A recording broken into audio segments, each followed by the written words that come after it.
তা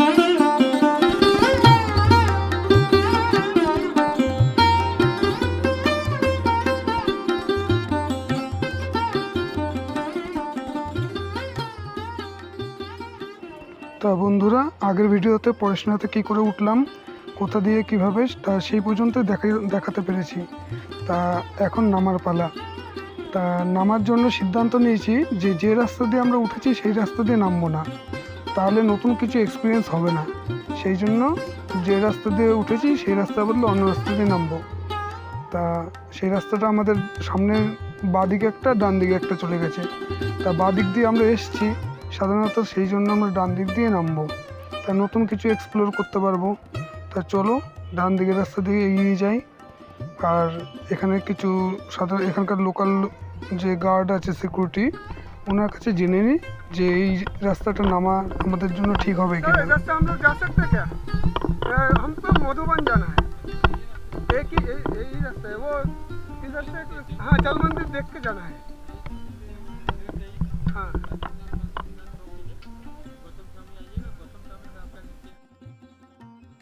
তা ওনার কাছে জেনে নিলাম যে জল মন্দির হয়ে মধুবনে যাওয়া যায়। তা সেই রকম হিসেবে আমরা এই রাস্তাটা ধরলাম। তা চলো, যেতে যেতে অনেক কথা হবে। তো এখানে আসার রাস্তার চাইতে দেখছি নামার রাস্তাটা দারুণ।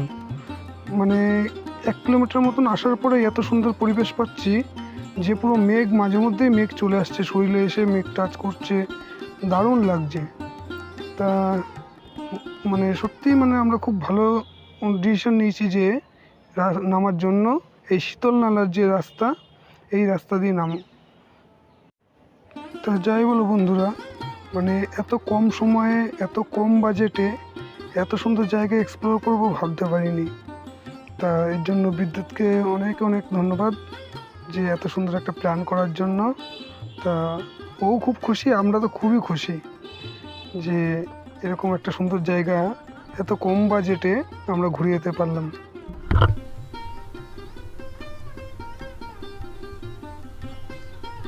হেভি লাগছে ভিডিওটাই, মেঘগুলো যাচ্ছে।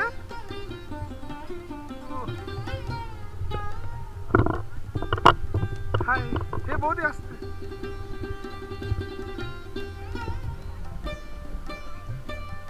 ও তারপর সে লাগছে। ও হ্যাঁ তুলছি, দারুণ।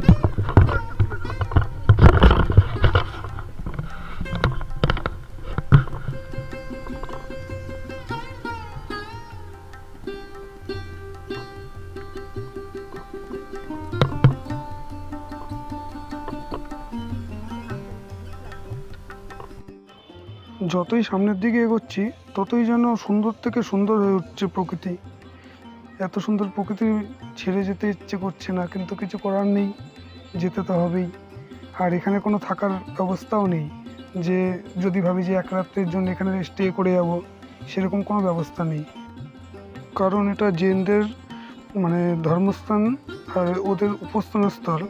তা সেই হিসেবে এখানে কোনো থাকার ব্যবস্থা রাখেনি, কারণ তাহলে সাধারণ মানুষ এসে ওদের প্রচণ্ড বিরক্ত করবে, হয়তো এই জায়গাটাকে নষ্ট করে দেবে, প্রকৃতিটাকে নষ্ট করে দেবে।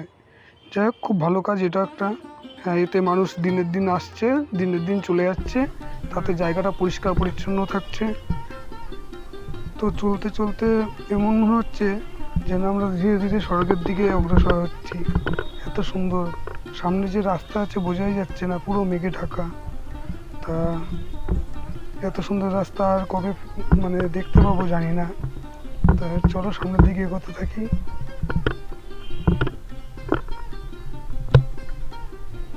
সত্যি বলতে এটাকে এক কথায় ঝাড়খণ্ডের এক টুকরো স্বর্গ বলা যেতে পারে।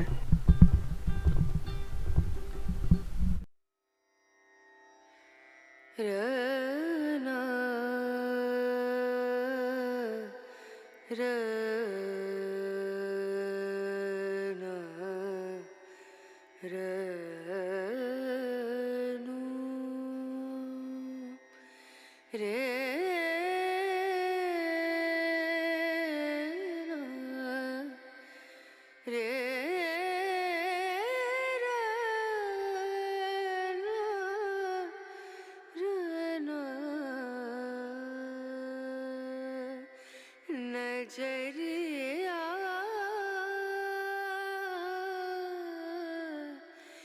लागे नहीं कहीं ओ नजरिया। তো শেষমেশ আমরা সেই জায়গায় চলে এসেছি যেখান থেকে 4টে রাস্তা বেরিয়েছে। একটা গেছে পরেশনাথ পাহাড় মানে মন্দিরের দিকে, একটা গেছে আমার ডান দিকে জল মন্দির, আর বাঁ দিকে গেছে একটা মধুবনের দিকে যেটাকে শীতল নালা বলে, আর সোজা গেছে কোন দিকে আমরা জানি না। যাই হোক, এটা আমাদের ছিল দ্বিতীয় ভুল। তা আমরা ভুলবশত ওই জল মন্দিরের দিকে নেমে পড়েছিলাম, কারণ আমাদের ধারণা ছিল জল মন্দির হয়েই হয়তো মধুবনে যাওয়া যায়। তাই সেই হিসেবে আমরা এই জল মন্দিরের রাস্তায় নেমেছি। তা যাই হোক, নামার সময় একটা আনন্দ থাকে মনে, পায়ের কষ্ট, শরীরের ব্যথা সব কিছু নিয়ে নামতে বেশ ভালোই লাগে যে কত তাড়াতাড়ি আমরা হোটেলে পৌঁছাতে পারবো। তা সেই জন্য তাড়াহুড়ো করে নেমেও গেছি। তা নামতে নামতে যখন অনেকটা নেমে পড়েছি, তখন আমাদের মধ্যে মানে নিজেদের মধ্যে একটা বুঝতে পারছি লোকের সাথে কথা বলে যে এই রাস্তাটা না মধুবনের, এই রাস্তাটা গেছে জল মন্দিরের দিকে। তখন আমাদের মনের কষ্টটা যেন মানে দ্বিগুণ হয়ে গেল, যে আবার আমাদেরকে এই 1 কিলোমিটার কি 1.5 কিলোমিটার মতন রাস্তা উপরের দিকে উঠতে হবে। হ্যাঁ, তা এই ভেবে ভেবেই মানে খুব কষ্ট লাগছিল যে এরকম ভুল দ্বিতীয়বার করলাম আমরা।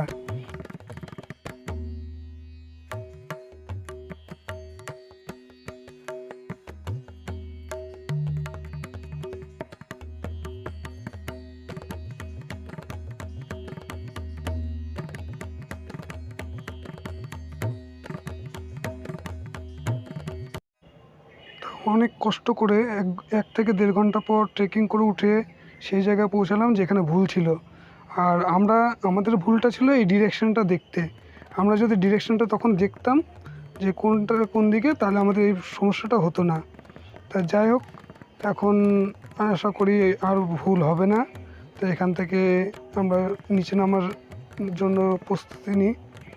তা চলো এগিয়ে যাওয়া যাক।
হঠাৎই যেন মেঘটা কোথায় হারিয়ে গেল।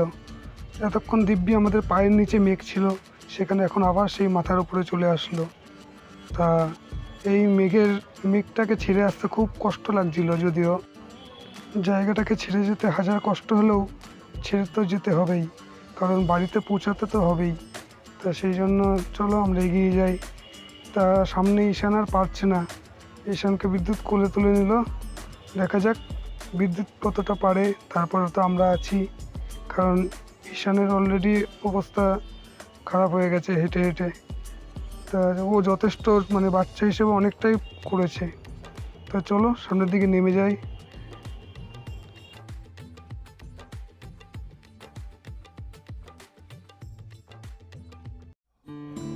এই হলো সেই জায়গা যেখান থেকে রাস্তা দুটো ভাগে ভাগ হয়েছে।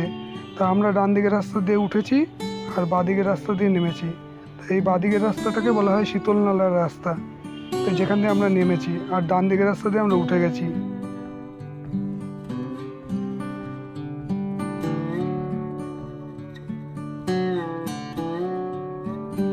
তো এখানে আমরা একটু আখের জুস খেয়ে একটু রেস্ট নিয়ে তারপর আবার নিচের দিকে নামা শুরু করলাম। তা চলো নিচের দিকে নামতে থাকি।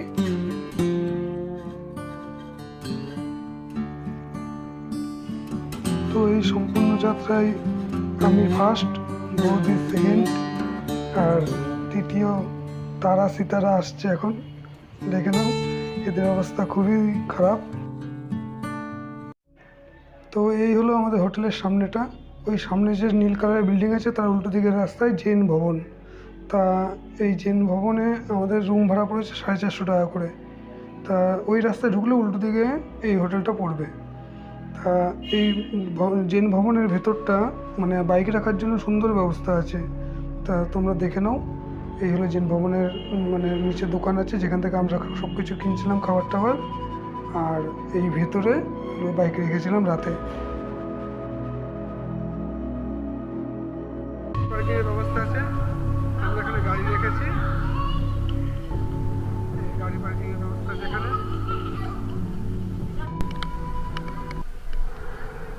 তো আমাদের বাইক প্যাকিং রেডি হয়ে গেছে। তা আমরা এখন বেরোচ্ছি। চলো ঠাকুরের নাম নিয়ে বেরোনো যাক। চলো দুর্গা দুর্গা। হ্যাঁ হ্যাঁ হ্যাঁ, খাওয়া দাওয়া করতে হবে তো। পাবে না, খাবার পাবে না ভালো। অন্য গিয়ে খেয়ে নিয়ে বেরোলে কি বলতো, আর কোনো ঝামেলা রাখলো না।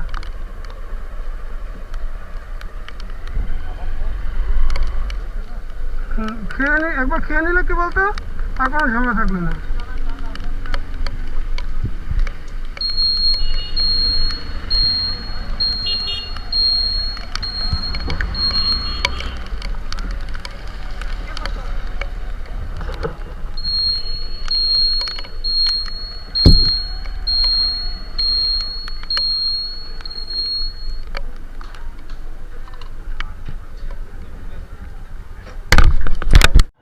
আগেই বলে রাখি এখানে সম্পূর্ণ নিরামিষ। মানে যে হোটেলেই যান না কেন, আর যাদের মনে হয় যে আমরা একটু ওখানে গিয়ে নেশা করব, হ্যাঁ, কোনো রকম নেশার কোনো দ্রব্য পাওয়া যায় না এখানে, কারণ এটা জৈনদের ধর্মাবলম্বী স্থান। তা সেই রকমভাবেই আসবেন।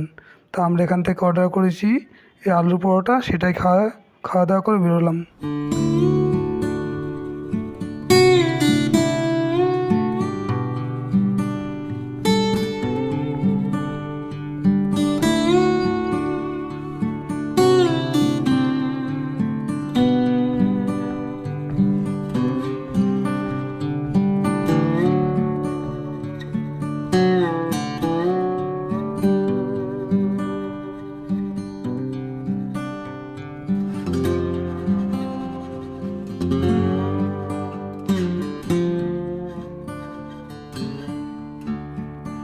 তো ফেরার পথে সবারই মনটা একটু খারাপ হয়ে গেছিলো।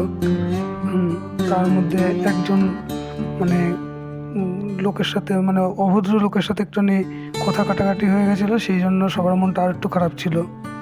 তা এই যে জায়গাটার নাম জামতারা। তাপসকে সেটাই আমি বলছিলাম যে যেন মোবাইল ডান হাতে নিয়ে ভিডিও না করে। আর আপনাদেরকেও সাবধান করছি, যখন আপনারা রাস্তায় ভিডিও বানাবেন, ডান হাতে মোবাইল নিয়ে ভিডিও করলে পেছনে সামনে দেখে নেবেন। যখন তখন যে কেউ মোবাইল হাত থেকে ছিনিয়ে নিয়ে বেরিয়ে যেতে পারে। তা আমরা চলে এসেছি সেই জায়গায়। তা এখান থেকে আমরা বাঁ দিক নেবো প্রথমে। তা প্রথমে আমার মনে হচ্ছিলো ডান দিক, কারণ এর একদিন এসেছিলাম ভুলে গেছিলাম। তা আমাকে পরে বললো যে না বাঁ দিক। তা আমরা বাঁ দিক নেবো, কিছুটা গিয়ে তারপরে ডান দিক। তা চলো যেতে থাকি।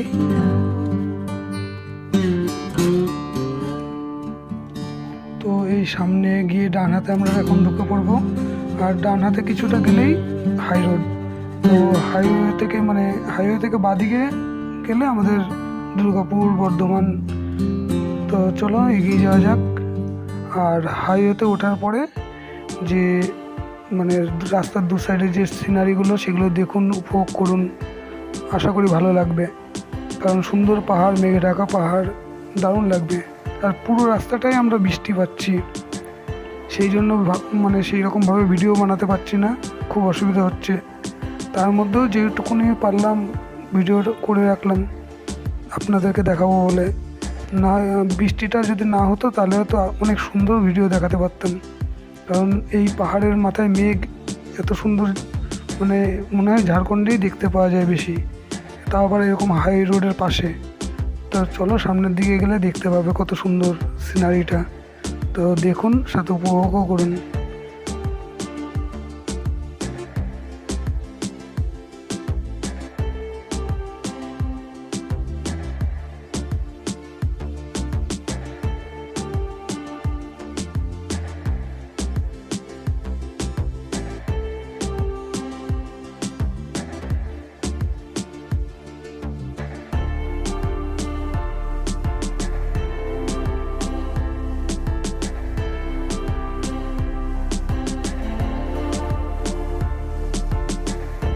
হাইওয়েকে টাটা বাই বাই করে আমরা ঢুকে পড়েছি আমাদের রাস্তায়। তা সন্ধ্যাও নেমে এসছে, হয়তো বাড়ি পৌঁছাতে এখনও 2-3 ঘন্টা লেগে যাবে। তা আপনারা সাবধানে থাকবেন, সুস্থ থাকবেন। দেখা হবে আবার পরবর্তী কোনো ট্রিপের ভিডিওতে। তা ভালো লাগলে লাইক শেয়ার কমেন্ট করতে ভুলবেন না। ধন্যবাদ।